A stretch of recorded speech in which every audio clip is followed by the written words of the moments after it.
Bismillah. Eh, kalau nanti antum cari ini antum cari POAC ini di apa ya namanya ya di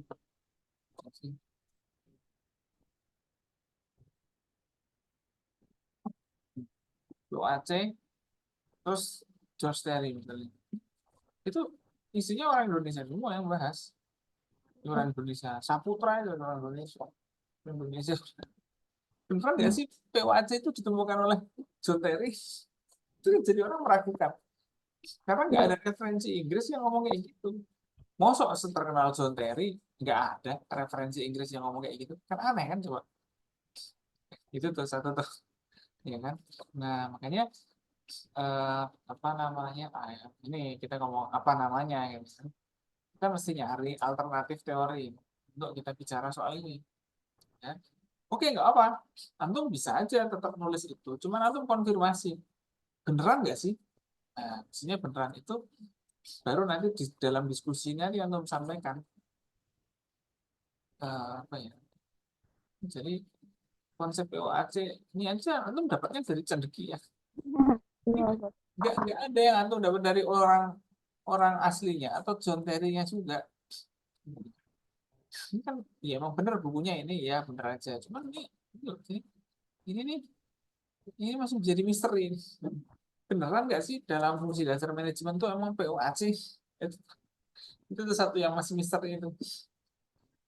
Jadi, hanya kita perlu mencari apa ya manajemen of communication gitu. Ya kan?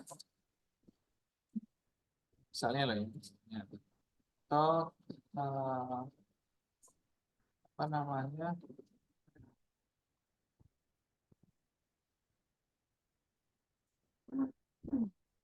theory of identity misalnya. Theory of identity itu juga bisa menjelaskan ya identity management itu juga bisa menjelaskan ya saya katakan bisa menjelaskan kenapa karena ini kita cari dulu ya karena kan identitas visi misi kampus Unida Gontor itu berhubungan dengan bahasan ya apa enggak iya, nah dia itu bisa katakan identitas kampusnya Gontor itu ya bahasa jadi ini tadi jadi kita bisa katakan dari situ. Nah, sekarang tinggal kita nyari teorisnya siapa. Maksudnya teoris itu orang yang apa ya, identity negotiation theory ya. Ini juga mungkin bisa nih. CTI ya. hmm, CTI Communication Theory of Identity. Nah, ini juga bisa menarik untuk melihat itu. Gitu. Jadi, kantor nanti bandingkan aja dalam diskusi itu. Ya, nanti bukan diskusi, tapi kritik dan diskusi. Nah, kritik dan diskusi. Dalam kritik dan diskusi ini Anda sampaikan bahwa eh, banyak hampir keseluruhan gitu ya, kajian tentang POAC selalu menisbatkan pada siapa tadi? sorry. Harry, ya kan? Hmm, Nah, namun masalahnya, nah, hmm, ketika saya melacak berbagai sumber tentang hal tersebut, tidak pernah ditemukan bahwa Harry menyatakan demikian. hmm, Ya, justru yang kebanyakan mengklaim gitu,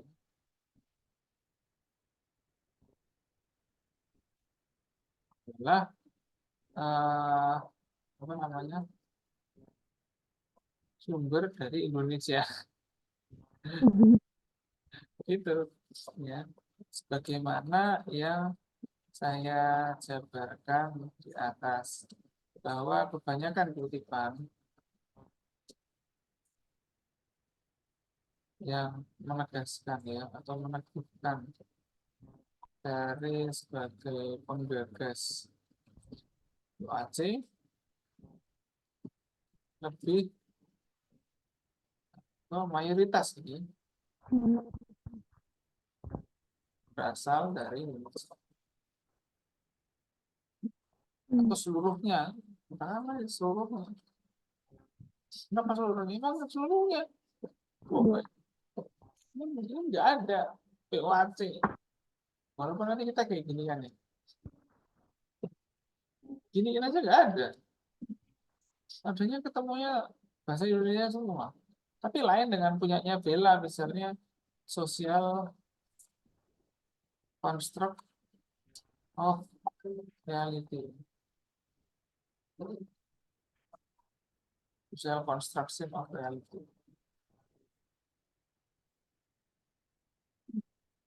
Nah, ini kalau ngomong social construction of reality, tokohnya punya siapa tadi namanya? Nabila Nurul itu dia ngomong Thomas Luckman, kan? Ini ada, benar. Jadi ini merujuk ke Peter Berger itu ada, kan? Ada, benar. Berger dan Luckman, itu pasti ada. Cuman kenapa pusnunya antum itu dicari nggak ada. POAC, coba itu nggak ada. Coba ada nggak menurut antum? Iya. Itu maksud saya. Makanya antum perlu tulis kritiknya. Nah, sehingga saya perlu untuk membandingkan, kan gitu kan? Iya. Lupa membandingkan dan apa ya, katakanlah yang tadi menganalisis dengan teori yang berbeda dan menggunakan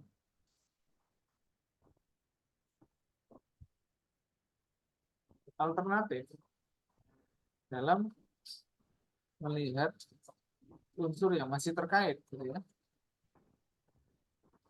dan kajian yang saya lakukan di atas.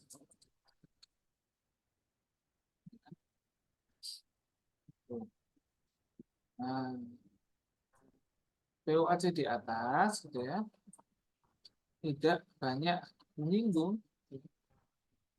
unsur mendasar dalam proses komunikasi. Salah satunya adalah apa? Identitas. Nah, mulai ngomong kayak gitu. Hal ini padahal menjadi kunci yang dapat menjelaskan mengapa dan bagaimana perkembangan ya praktek komunikasi di situ di masyarakat. Nah, kan itu.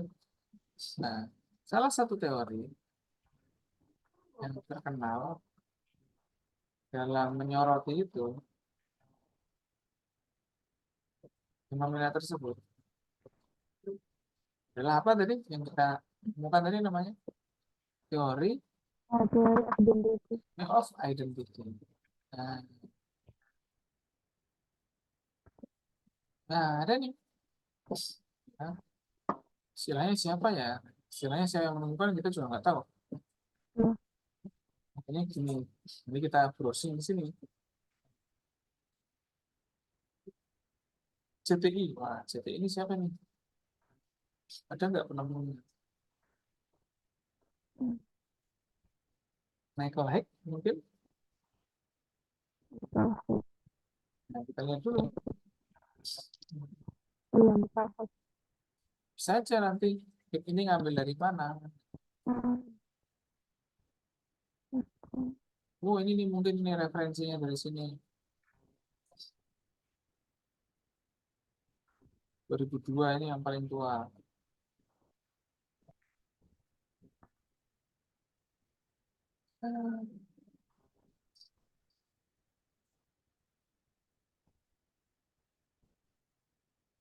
Communication Theory of Identity. Ini namanya adalah Michael Heck, Profesor of Communication. Wah, kayaknya orangnya masih hidup nih. Ini Iya. Antum boleh email saya aja. Ya, I have this part of apa namanya I have this paper, yang itu nanti komunikasi aja nanti. Untuk sampaikan, I criticize the POAC using, which is apa namanya, broadly associate with George R. Terry. Nah, jadi nanti antum cerita bahwa saya temukan bahwa ada teori POAC yang sering diasosiasikan atau dihubungkan dengan George Terry. Cuman saya nggak nemu orang Amerika yang bilang gitu, gitu kan. Cuman saya lebih melihat teori Anda lebih cocok untuk saya gunakan. Nah, dia bisa bilang seperti itu. Tapi tentunya biasanya orangnya ketika antum email kayak gitu, itu mereka minta naskah kita. Maksudnya, mana sih naskahmu? Nah, maksud, iya, saya juga pernah seperti itu. Waktu saya menyelesaikan disertasi itu gitu, saya komunikasi ke orang Amerika juga yang dia emang membaca teori itu. Sehingga saya kirim teks dari saya. Dia ngasih buku malahan, ngasih buku yang file. Dan buku itu kalau antum pengen itu harus beli. Tapi buku itu dikasih filenya ke saya. Nah, jadi kita bisa kayak gitu, ya. Coba antum komunikasi dengan orang luar negeri itu tidak ada masalah. Soalnya orangnya akan ahlan wa sahlan. Dan ini biasanya ada emailnya. Mana ya? Ya, emailnya bisa dicari di apa ya? Kalau kita lihat di publikasi itu, kadang emailnya ada di sini. Sini. Nah, atau antum carilah di sini email. Ini ada. Nah, ini ada. Itu bisa email tuh. Ya, ya. Pak D Hex nih bisa di email. Pak Dehat. Iya. Nanti kalau bingung, emailnya kirim ke saya dulu. Ini benar nggak Sat, narasinya? Apa? Jadi kita perlu kayak gitu ya. Teorinya apa tadi? Communication of identity. Oh, itu. Communication. Ya. Lain siapa tadi? Michael Heck gitu ya. Ini Michael apa sih? Michael Heck. Malah ada. Malah ada dan ini saya yakin itu belum ada yang banyak bahas di Indonesia. Nah, mungkin lah ya karena ini cukup baru. Oh, sudah ada. Sudah ada. Nah, maka nanti antum yang ketemu kayak gini ini antum bisa kutip untuk jadikan penelitian sebelumnya. Nah, gitu kan ya. Jadi, apa sih fungsinya kita mencari kayak gini? Nah, ini kita bisa mencari penemuan penelitian sebelumnya. Symbolic meaning interaction. Oh, ini. Terus, misalnya kita tambahin learning, misalnya gitu ya. Kan kita ingin lihat bahasa, kan gitu kan? Iya. Nah, ini dia. Ini learning ada juga nih. Communal layer of CTI ini juga ada. English language and culture. Nah, ini pembelajaran bahasa Inggris malahan ada. Ya. Ini malah oke.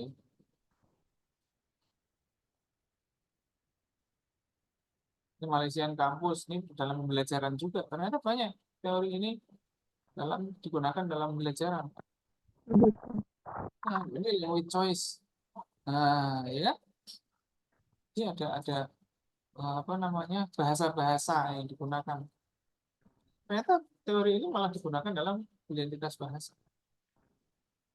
Ini kan Anton sudah saya kasih pengantar itu kan ya bahwa yang tadi itu ternyata ya kan, setelah saya cari nggak ada teorinya, saya menemukan salah satu teori yang cocok yaitu ini tadi. Ini juga saya bisa download nggak ya? Kalau kemarin kan Ustaz komunikasi organisasi. Ustaz. Boleh aja masukkan teori komunikasi organisasi. Ya, kenapa? Karena organisasi itu punya identitas nggak? Iya, Nah, organisasi itu, identitas dari perusahaan itu. Berarti dari uniknya. ya, Gini. kita tuh sebenarnya pinter-pinter yang menghubungkan aja. Misalnya dalam organisasi itu ada identitasnya nggak? Ada. organisasi itu mesti punya identitas, ya kan? Nah, itu yang antum hubungkan aja dengan communication theory of identity. Itu, ya. Nah, antum sampaikan bahwa saya menemukan teori yang mendalam, teori yang mendalami identitas dalam organisasi. Yang mana identitas organisasi itu sering muncul dalam proses komunikasi. Nah, sampaikan seperti itu. Oh, jadi ada, ya ada, emang ada. Saya bukan ini saya upload di sini ya, di grup folder itu ya. Oke. Ini Amelia nih udah online di mana nih? Amelia nih. Nanti kita ngobrol soal. Nah, kelas Ustaz. Oh iya, ini punya Bella itu ya saran saya lah ya. Iya, Saran Ustaz. saya. Karena teori POAC-nya itu nggak ketemu. Saya udah Nah, ini dia. Ya. antum sampaikan bahwa ada kritik dan diskusi. Kritiknya apa? POAC ini kok kebanyakan orang Indonesia yang ini ya. Dan penerusnya Jordan itu nggak ada tuh yang bilang gitu. Nah, karena itulah saya melihat bahwa kita perlu untuk teori alternatif lain dalam melihat manajemen itu. Bisa kita pakai organisasi. Apa? Communication Theory of Identity. Misalnya identitas manajemen pengembangan bahasa itu masih terkait dengan identitas gontor. Misalnya pengurus bahasanya masih memposisikan diri bahwasanya mereka sebagai muda berbahasa terus kadang-kadang putus asa nggak bisa melakukan apa-apa karena ini udah tingkat kampus kayak gitu atau apa kita bisa melihat itu ya misalnya dia kadang-kadang rajin juga tapi ini rajinnya adalah rajinnya anak pondok kan gitu kan dia rajin kalau dikejar-kejar itu juga ya, identitasnya kan. Jadi dia menggunakan identitas communication theory of identity ini ada di forum komunikasi organisasi. Nah, dia membicarakan identitas dari komunikasi organisasi itu. Nah, antum sampaikan aja ke Ustadz Bambang. Soal Ustadz Bambangnya udah tahu teori ini atau belum, tuh gak jadi soal. Yang penting antum sudah bisa menghubungkan bahwa Communication Theory of Identity atau CTI ini saya sudah sepakat, kita sudah setuju bahwasanya ini bisa digunakan dalam penelitian komunikasi organisasi. Khususnya dari segi melihat unsur terdasar daripada proses komunikasi itu yang berhubungan dengan organisasi atau dasar-dasar identitas organisasi. Kayak gitu. Sama kayak kita komunikasi orang pondok. Nanti kalau misalnya kita beli ke tukang somai, kadang-kadang kita nanya, boleh jidan, lanjut jidan, goiru. Kayak gitu kan. Jadi, ada juga kan. Ada kan berarti kayak bahasa-bahasa kita. Ini kadang-kadang bahasanya bahasa gontor. Ada nggak kayak gitu? Nah, jadi itu ada identitasnya itu muncul. Justru yang bisa menjelaskan untuk melihat identitas komunikasi itu. Itu yang punya Bella ya. Iya, Ustaz. Ada berapa kata ya ini yang 2.500 cukup banyak lah ya.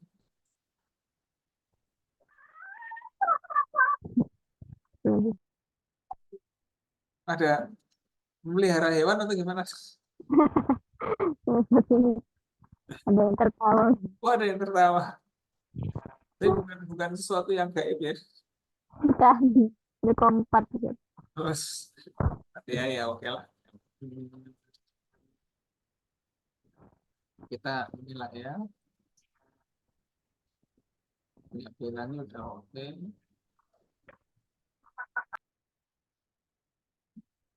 Tinggal di jam ya. Oke lah. Nah sekarang nih punyanya siapa namanya? Jangan dihapus dulu nih kita mau diskusikan di Honor Amelia nih. Jangan dihapus dulu. Gak apa gini caranya. Kita jangan membenci apa yang sudah kita buat ya. Kita jangan. Ini caranya saya ajak dulu untuk saya ajak Anda untuk merenungkan dulu yang sudah Anda buat ini. Gitu.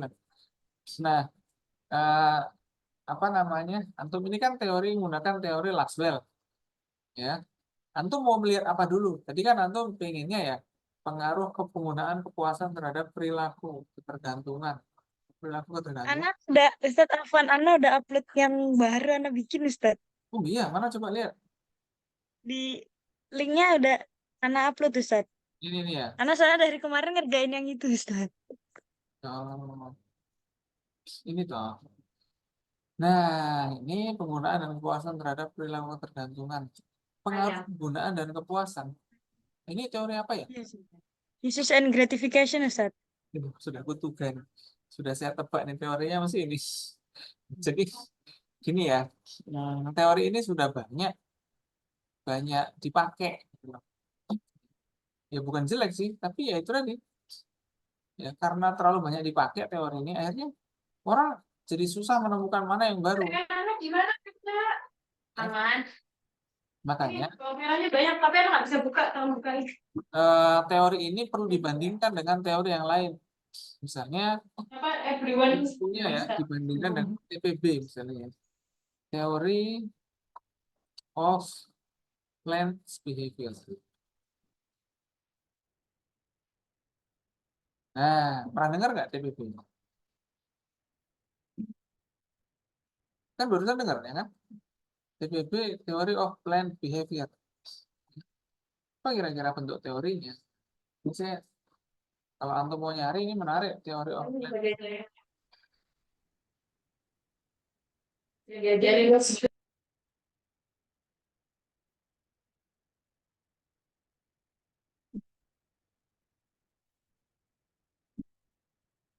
Nah, Theory of Plant Behavior ini intinya membicarakan bahwa sesuatu itu kalau sering diiklankan itu bisa mempengaruhi behavior atau perilaku orang yang terkena iklan itu.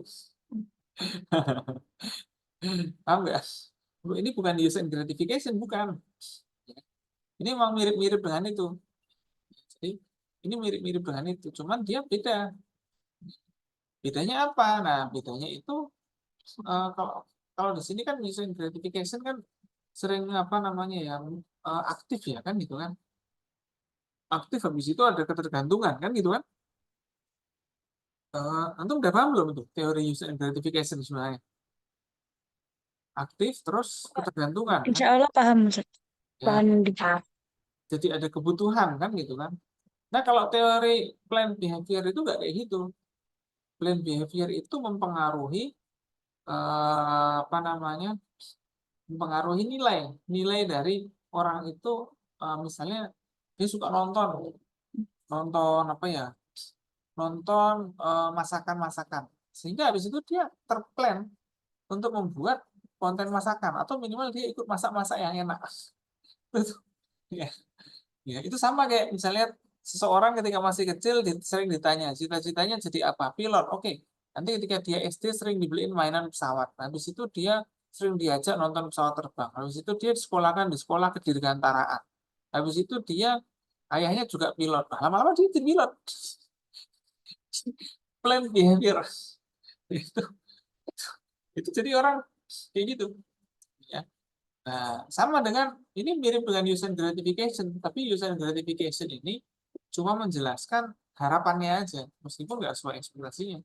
Tapi kalau plan behavior itu sudah orang sudah plan seperti itu, ya kan? Sehingga ini menjelaskan mengapa kita ketika melihat suatu konten, kita yang orang ilmu komunikasi ini lebih cenderung untuk meniru gimana cara membuat konten itu. Ya apa enggak kira-kira? Sekarang kan antum melihat konten kadang-kadang bukan untuk menikmati kontennya, tapi antum pengen melihat tekniknya gimana untuk melihat konten itu, untuk membuat konten itu. Nah, misalnya antum sekarang melihat foto, antum sekarang sering melihat foto-foto atau gambar-gambar. Yang antum pertanyakan sekarang bukan gambarnya bagus apa enggak, seperti orang-orang lain, tapi sekarang antum sudah mulai untuk berpikir gimana caranya bikin hal yang serupa dengan itu. Nah, itu sama. Itu adalah plan behavior. Itu bukan use and gratification. Ya, jadi kalau use gratification kan dia ingin memenuhi untuk use kan gitu kan, untuk gratification. Ya, dia perlu untuk memenuhi kebutuhannya terhadap media. Tapi ini bukan, ya. Ini untuk konsumtor media. Kalau antum ini bukan konsumtor media. Kalau antum itu menikmati suatu media, tapi ingin bisa untuk mewujudkan ulang kan gitu kan. Sebenarnya gitu. Berarti apa nih, Ustaz? Berarti apa namanya ada kemungkinan ganti teori, berarti ganti teori menggunakan plan and behavior Jangan diganti, ditambah aja, dibandingkan, gitu ya. Dibandingkan. Jadi saya Ustaz, diganti, jangan, tapi dibandingkan, ya. Dibandingkan gitu ya. Maksudnya dibandingkan itu dianalisis penggunaan teori itu, ya. Ini saya bukan gimana ya? Ya sebenarnya nggak ada masalah sih antum pakai gitu. Tapi ini terlalu mainstream. Khawatir ya sesuatu yang terlalu mainstream itu dianggap plagiat satu atau dua, nggak ada kebaruan, nggak ada masalahnya. Dianggap nggak ada masalahnya. Kalau nggak ada masalahnya ngapain diteliti, guys? Kan gitu kan? Itu gitu itu masalahnya. Ya, jadi makanya kenapa saya ajak antum untuk pakai teori yang lain. Kenapa? Karena kita melihat permasalahan menarik. Orang anak-anak ilkom ini, ya kan, antara dia itu suka media, di antara dia itu suka kuliah, atau antara dia itu suka kerja-kerja dengan peralatan media dia, ya kan? Jadi antum kan sering lihat nih anak-anak ilkom pakai untuk kerja motret atau apa atau videografer, sama kuliah menang mana kerja-kerja itu? Menang kerja. Tergantung anaknya sih Ustadz. Ada yang suka di kelas, ada yang suka praktik langsung. Itu termasuk plan behavior juga, Apakah ya kan? Kenapa kok dia ada yang suka media itu? Karena kok dia suka lihat orang nyuting, lihat ini. Jadi ada muncul ada rasa kerennya. Tapi ada juga yang dia itu plan behaviornya dia itu menyelesaikan kuliah, gitu. Ya kan? Sehingga dia fokus aja ke menyelesaikan kuliah itu plan behavior menjelaskan itu. Ya itu untuk menganalisis gitu aja. Jadi ini apa namanya? Misalnya antum meninjau, itu ya meninjau penggunaan meninjau ini aja lah ya, saya jelaskan dulu ya. Yo, teori. Apa tadi namanya?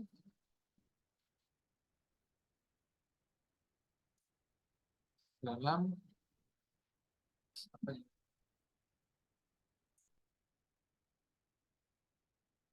Ya, teori use and gratification dalam menjelaskan penggunaan perilaku bermedia sosial.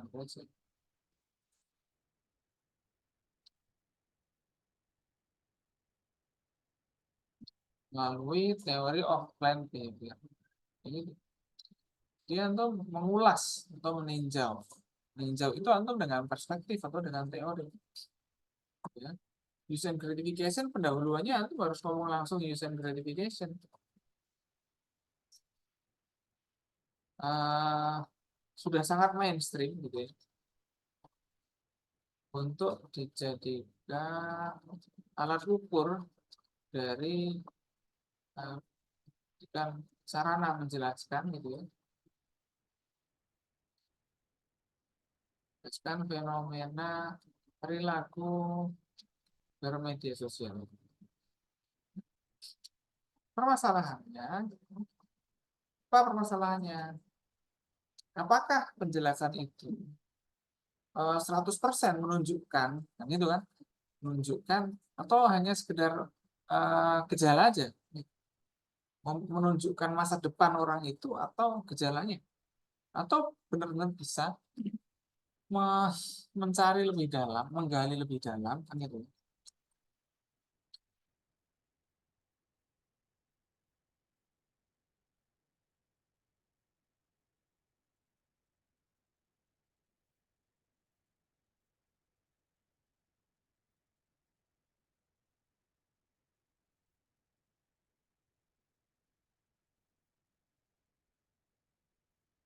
Nah, itu yang kedua, apalagi masalahnya?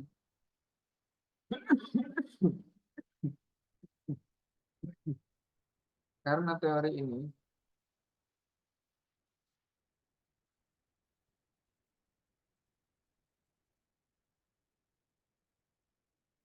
sehingga orang melupakan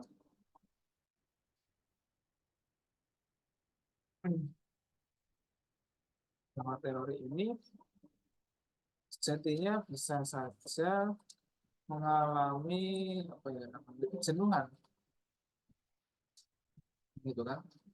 Terakhir, ya kan? Eh, suatu teori akan menjadi lebih kuat jika ia dikritisi melalui teori lain. Nah, kayak gitu. Sehingga penelitian ini juga dapat terbukti cakupan dan ya katakanlah horizon penjelasan dari teori tersebut.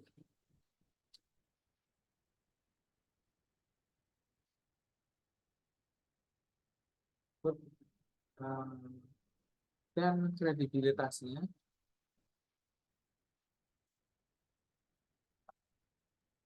yang penting dalam interaksi manusia dengan media sosial. Itu dia. Khususnya dari segi apa ya, interest atau apa namanya, ketertarikan, interest atau intention atau nilai dasarnya. Jadi ya, nilai dasar yang dianutnya. Nah, ini dia. Gitu. Jadi orang itu dia pakai Instagram kan karena ikut-ikutan. Jadi dia hanya ter-use and gratification. Tapi sebenarnya niat dasarnya apa? Apakah dia punya rencana apa enggak? Nah, kayak gitu. Ya, melalui teori itu belum dijelaskan rencana yang memang diinginkan dari pelaku yang berinteraksi dengan media sosial. Ya, khususnya rencana-rencananya hanya terbatas pada itu tadi ya, memenuhi kebutuhan dan lain sebagainya. Padahal, ya kan, manusia itu punya tujuan, ya tujuan yang mendasar, kan? Sehingga melalui teori of plan of behavior ini kita dapat memetakan apakah, kan gitu kan? Jadi nanti memetakannya nanti Anda jadi bisa menemukan begini. Ada kan orang bermedia sosial, terus dia bisa untung dari situ, ya bang nggak? Ada, ya, jadinya jualan, kan gitu kan? Ada juga nggak orang yang bermedia sosial hanya untuk nonton aja, nonton, ya use and gratification. Ada nggak orang itu bermedia sosial untuk nyari kabar dan dia bisa silaturahim? Ada nggak yang kayak gitu? Ada. Jadi ada beda-beda. Untuk bisa memetakan ini dengan teori of plan behavior itu kita bisa memetakan ini tadi. Nah, ya. Itulah kenapa saya ajak antum untuk pakai teori of plan and behavior, plan of behavior. Nah, ini di sini nih gambar teorinya. Nah, intensinya apa sebenarnya? Kan gitu kan ya. Ini ada attitude, norma subjektif ini yang dia mendorong dia punya niat untuk bertindak, kan gitu kan? Nah, jadi ada di perilaku dia. Ini perilaku sehari-hari. Saya dia ya sebenarnya dia biasa-biasa aja sih, nggak terlalu sopan. Tapi ketika dia udah masuk media itu berbeda gitu. Nah, itu kayak gitu. Dia ada unsur-unsur seperti itu. Ya. Ini ada lagi penjelasannya hampir sama juga. Jadi ada sesuatu yang aktual. Kontrol behaviornya di mana? Dia mendapatkan kontrol untuk ininya gimana? Sebenarnya banyak sekali contoh-contoh yang menarik di sini.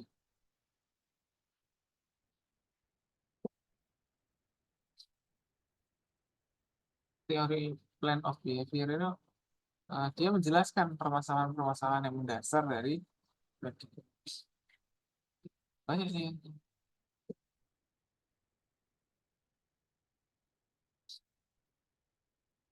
Ini banyak tapi emang jarang dipakai dalam bidang komunikasi.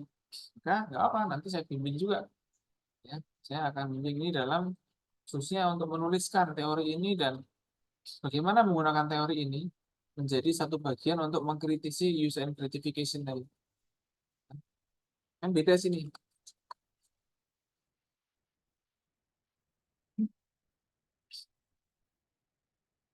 Dan gratification kan gini. Mana ya?